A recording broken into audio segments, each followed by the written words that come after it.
Сәлем достар, кезекті сабағымыз. Бүгінгі сабақта да мен практикалық жұмысқа арнағым келіп отыр.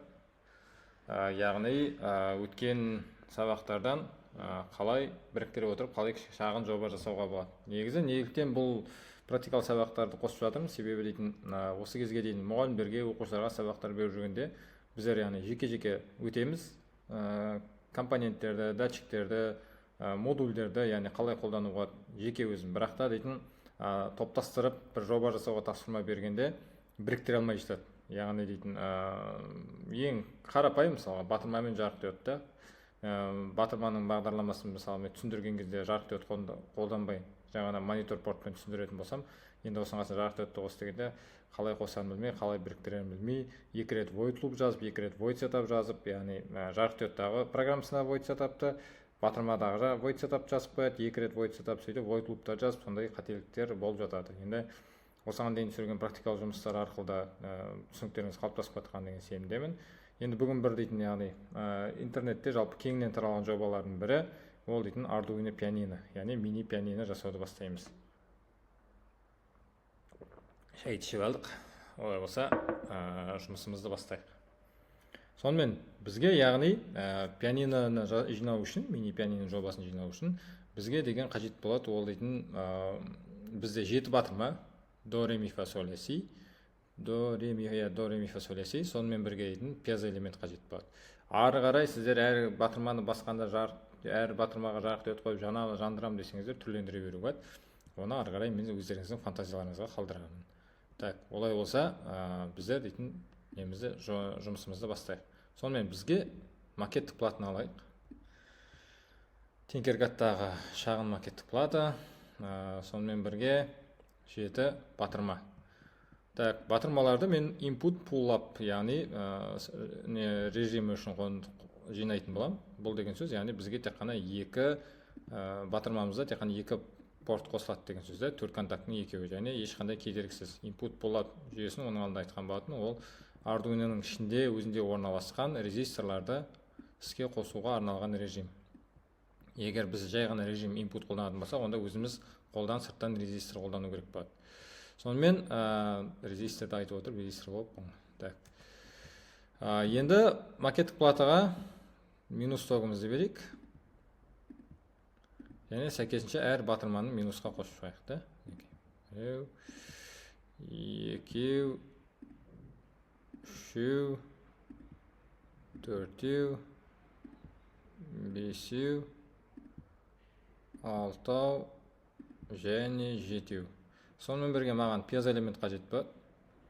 Пьезоэлементімді алайын. Пьезоэлементімде минусын қосып қояйын. Сонымен біз барлық элементтерді минусқа қосып шықтық. Енді әрбір батырманы порттарға қосып шығайын. Алысқа барудың қажет жоқ. 0 мен 1-ден басқа 2-ден бастайын. 2, 3,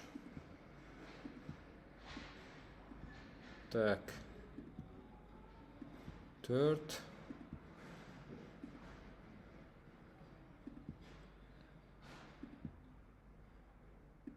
5,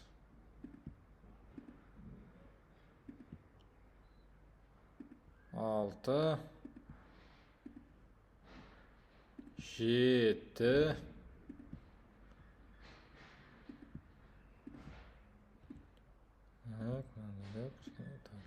8, және соңғы 7-ші батырма менде 8-ші портқа қосылады.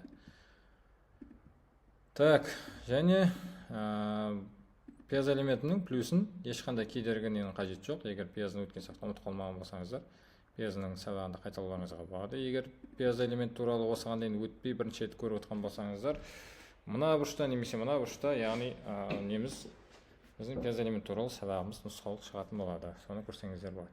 Сонымен бізде не көріп тұрмыз? 7 батырма, 2-ші порт, 3-ші порт, 4-ші, 5-ші, 6-ші, 7-ші, 8-ші порт. 8 портқа қосылған батырмам. Және пьезоэлемент ол бізге қажетті нота дыбысын шығару үшін оны біз шим портқа қосуымыз керек болады. Ол мінекей менде 9-ші портқа қосылған. 9-ы менде шим порттар, шим портқа жатады. Так, сонымен бізде қарапайым жобамыз жиналды. Енді кодқа өтейік. Так. сіздерге кішкене көріну үшін мен дейтін мынаны үлкейтейін. Так. Сонымен біз не көріп тұрмыз? Немізден, программамыздан. Сонымен менде дейтін 7 нені қойып отырмын да, батырманы хабарлап отырмын. Мінекей. Бат 1, 2, 3 сөйтіп, мынаның барлығы менде деген неге жауап береді. Так. Мына бүйтіп қосалып өзі кетіп қалады екен. Мына бат 1, 2, 3, 4, 5, 6, 7 деген мына инттердің барлығы менде ол батырманың қосылған порттары. 2, 3, 4, 5, 6, 7, 8. Енді базер. Базерді мен неге float деп алдым? Өткен сабақтардан қараған болсаңыздар, float деген ол барлық сандар жиыны. Яғни менде мен бұны дейтін тегінен алған жоқпын.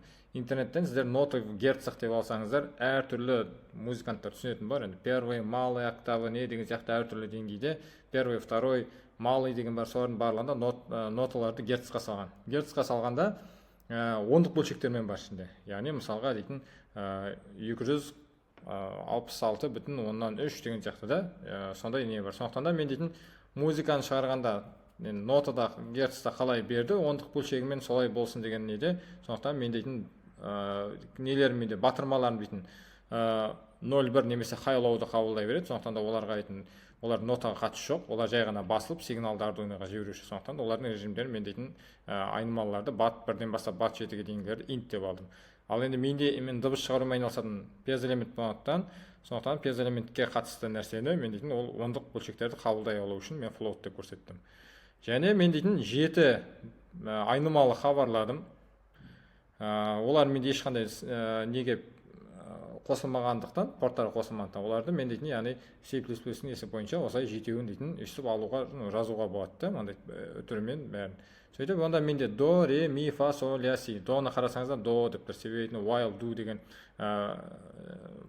шарттық цикл бойынша мен егер бір оны жазбай қалатын болсам, онда менде дейтін do'ды дейтін не деп алады, көреді. While do'дікі екен деп көріп, менде дейтін бұны айнымал ретінде қабылдамайды. Так, сонымен енді void setup қойдық. Void setup'ымызда бізде дейтін, яғни ешқандай несі жоқ, ерекше нәрсесі жоқ. Яғни менде мына pin мод 7 батырмам, 7 pin мод. Бұлардың барлығымен input pull-up режимінде хабарладым. Void setup'ым ашылды, ішінен pin модтар шашылды.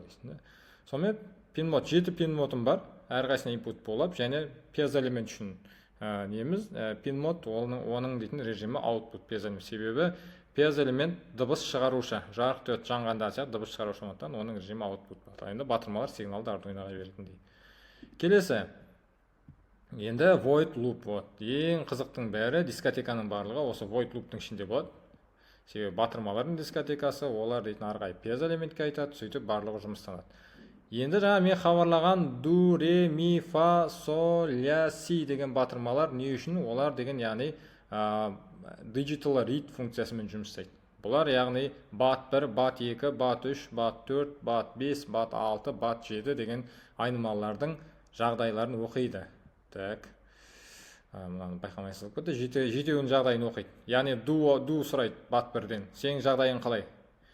Re сұрайды bat 2-ден. Сенің жағдайың қалай? Сөйтіп әрқайсысы өздеріне белгіленген нөмірленіп көрсетіп қойған bat 1, 2, 3, 4, 5, 6, 7-ні әрқайсысынан сұрап отырады. Сенде не болып жатыр? Сенде не болады? Сенде не болады? Әрқайсысы бір-бірін күтпейді, бәрі қатар жауап беріп жатады. Менде бәрін алмайын, менде басылған жоқпын, басты баспады. Бұл жерде дейтін мынандай нәрсе. Сыныптың ішіне кіріп, балалардан қалайсыңдар дегенде, әрқайсысы бірден жағдайын айтып жатқанда сияқты да. Апай, ағай менде бірдеңе болып жатыр, ағай мен бірдеңе істедім, ағай менде бәрі жақсы, ағай мен кеше құлап қалдым бірдеңе. Ана жерде сен дейтін бәрін тыңдаймын. Енді бұлар бәрін оқып жатыр. Енді біз осыларды бәрі қатар не болғанын айтып, жамырап, яғни біздің неміз схемамыз хаосқа айналмас үшін біз оны программа арқылы ретке саламыз. Ең қызығы осы жерде. Енді қызық жеріне өтейік. Яғни біз дейтін бұларға айтамыз, кім бірінші сөйлейді, кім кімнен кейін болады, сондай яғни рет қоямыз. Сонымен біздерде әрине бірінші дейтін, енді біз нотаны бастап жатқандықтан, нотаның басы додан басталатын болғандықтан, біз дейтін алғашқы доға айтамыз. If do low, яғни біз бірінші жағдайда доның жағдайын тексереміз. Доның жағдайы low болып жатыр ма, low болмай жатыр ма. Енді low деген сөз бұл жағы бұл input pull-up'та, яғни егерде батырманы қарапайым біз басында үйренгендегідей резистормен жинасақ, бұл жерде high болатын еді. Енді бұл жерде input pull-up'тың бір несі сол, яғни біздер батырманы басқан кезде ол наоборот цепті үзіп жібереді де, басқалай уақытта сигнал беріп отырады. Бізге басқалай уақытта Arduino'ға сигнал беріп отырады жиналып отқанда. Біз басу арқылы ғана цепті үземіз. Сонда яғни мынаның жағдайда, яғни мына жағдайда біздерде әрбір батырма жетілер әр айнымалыға до ре ми фа соль ля си. Менде хай деп айтып отырады да, менде сигнал бар. Ал біз батырманы басу арқылы сигналды үземіз. Енді бірінші дудан сұраймыз. Сенің жағдайың қалай? Дудың жағдайын сұрап отырамыз. Ду менің жағдайым low деп айтса, яғни мені басты деген сөз, батырман low болды деген. Ондай жағдайда біз тон базар 261,63 пен дыбыс шығар деп айтамыз. Тон функциясы қосады. Тон функциясы алады да, біз пьез элементті базар деп хабарладық, сол базарға айтады. Сен осындай герцта, тональностьта звук шығар дейді. Ол сол герцта звукты ойнатады. Сосын барып, келесі осыдан кейін, біз осыдан кейін else, яғни егер, әйтпесе, егерде мынадан біз ешқандай сигнал күтпесек, біз дейтін бұдан күтпей атып, if-тан сұраймыз, келесі батырмадан сұраймыз. Яғни мынау басылмай, менің жағдайым high деп айтса, мен басқан жоқ деп айтса, келесіден сұраймыз. If. Ондай жағдайда бізде дейтін elif, яғни Python'да elif дейді, C++-те else if дейміз. Else if-ті толықтай жазамыз. Else if и ре айтады. Реден сұраймыз. Сенің жағдайың қалай? Ре менің жағдайым нормально басылды десе, онда 293,63. Ренің жағдайы да басылмай болып жатса, онда дейтін миден сұраймыз. Сөйтіп, әрқайсысын біздер жүйеге саламыз. Одан басқа жүйеге салмайтын болсақ, else if арқылы. Онда дейтін әрқайсысы жеке алдына тұрып алады да, бір-бірін тыңдамайды. Яғни сол бар. Бір функцияның ішіне кіріп алып, екіншіден шықпай сондықтан біздер дейтін оның барлығын былайша айтқанда, бұл былайша алғанда үлкен бір if do бастайды. Сосын бар дудан кейін ре, ми, фа, соль, ля, сила ретімен жүре береді.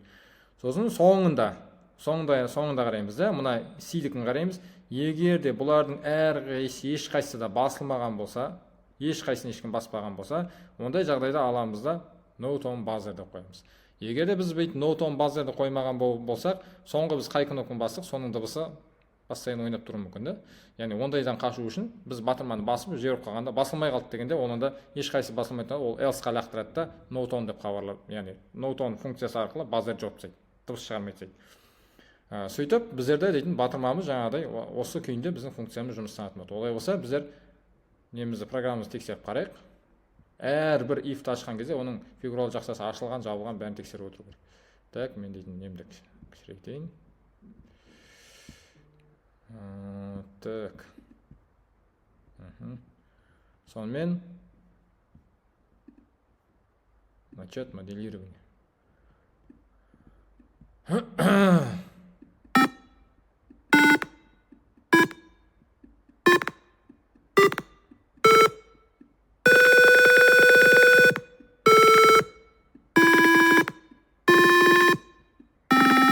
Так, мен музыкадан алыс адаммын. Менде сұлық жоқ деп айтуға болады. Сондықтан да дейтін сіздердің енді музыкадан хабарларыңыз болса, до ре ми фа соль ля сидің, яғни бір несі дауысын сезген барсыздар деп ойлаймын.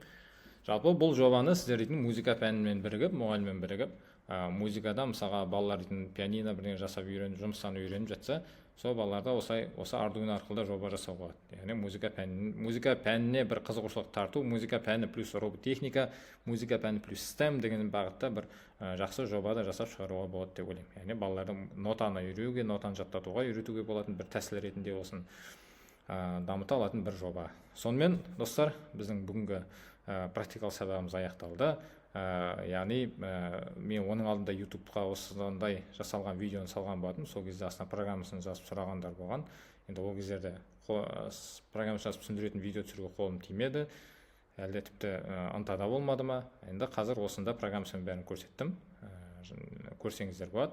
Енді мен бұны айтам деп ойламаппын, бұрын YouTube видео қарағанда тыңдайтын едім. Енді бұл видео егер ұнаса, лайк басып, коммент жазып кетсеңіздер болады, арнаға тіркеліп. Егер әрбір лайк басқан сайын бұл видео ары қарай басқаларға да көрінетіндей YouTube алгоритм жасайды да, басқаға рекомендация шығатындай. Сондықтан да дейтін біздің әрбір осы қазақ тілін дейтін жалғыз тұрмыстағы емес, техникалық тілге де айналдырудың бірден бір құралы деп ойлаймын өзім жасап жүрген жұмысымды. Сондықтан да дейтін осы ары қарай таралып әрбір қазақ баласының қазақша білім алуға, осы бағытта қазақша үйренуіне мүмкіндік дейсін десеңіздер, лайк басып, коммент басып, немесе ары қарай таратсаңыздар болады. Болса, келесі сабақта кездескенше.